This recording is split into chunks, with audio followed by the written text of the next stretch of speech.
இத்தனை லட்சோபலட்சமான தொண்டர்கள் என்னை நாடி வந்து எனக்காக இவ்வளவு இருக்கீங்க.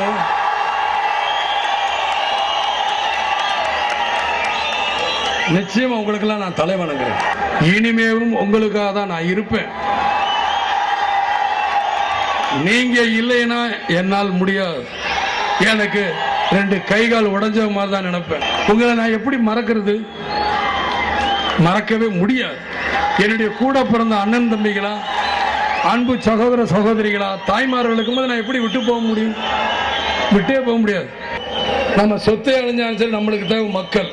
இந்த மக்களுக்காக யாராவது ஒருத்தர் செத்து கிடையாது, என்னுடைய பேர் இருக்கட்டுமே. அதான் பேட்டி கொடுக்கும்போது சொன்னேன், நான் அழிந்தால் நான் மட்டும்தான் அழிவேன், உங்களை அழிய விடவே மாட்டேன்.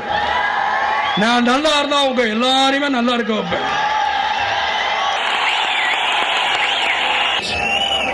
இந்த லஞ்ச